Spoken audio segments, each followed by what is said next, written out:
Good morning. I'm Tia Ulik in the Channel 5 newsroom with the early morning headlines. In Washington, the House members are relaxing this morning after working their way through a series of amendments to a controversial bill, the Simpson-Mazzoli bill, that would grant amnesty to illegal aliens now in the United States. Yesterday, House members rejected a proposal that would have let immigration officials without search warrants raid open fields for undocumented workers. Senate leaders say the next major issue of the defense authorization bill, the MX missile, will be debated today. Senators handed the Reagan administration a victory when they refused to cut an additional $100 million from the Star Wars space defense project.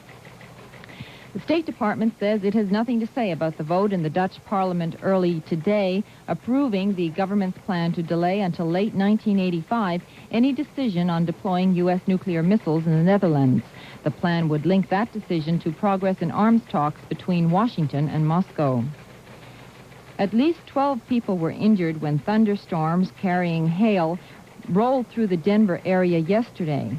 About 100 residents of a suburban trailer park were evacuated when a nearby creek threatened to overflow its banks.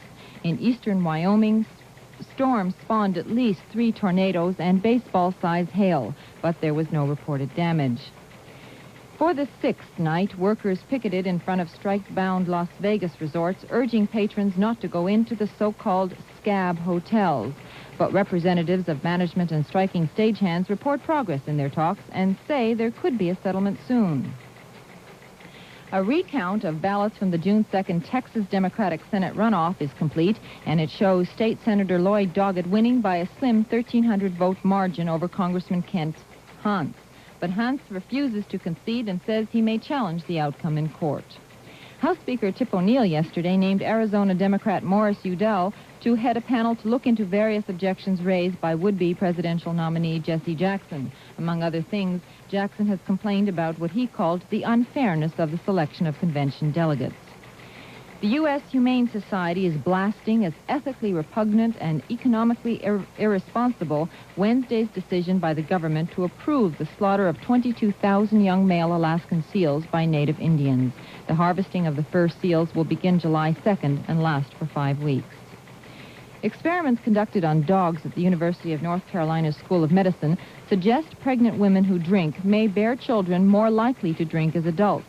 But Dr. Jan Johnson says the evidence cannot be considered conclusive until more tests are made. A transatlantic divorce case is being heard in the New York State Supreme Court.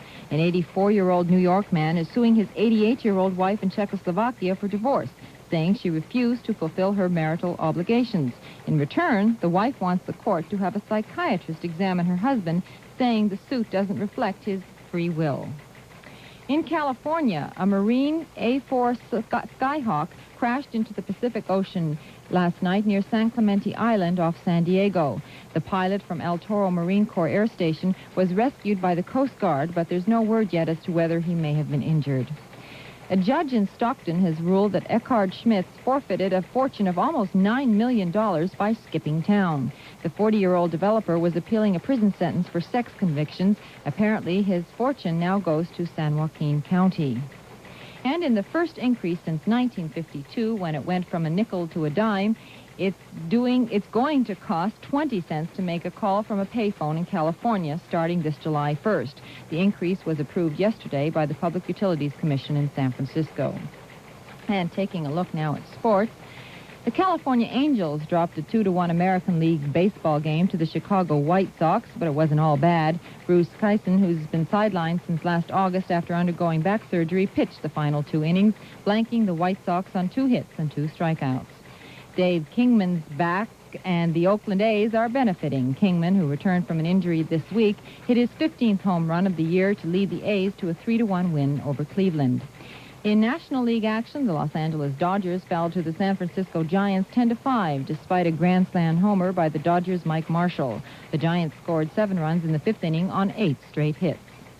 Relief pitcher Don A's was activated by the California Angels. Reliever Frank LaCourte was placed on the 15-day disabled list with tendinitis in the right bicep, and pitcher Craig Swan was switched from the 15-day to the 21-day disabled list with an inflamed right tricep.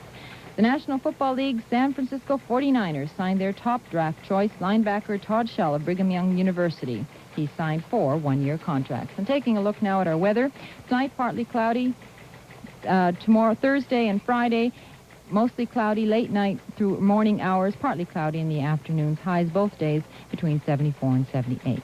I'm Tia Leek in the Channel 5 newsroom.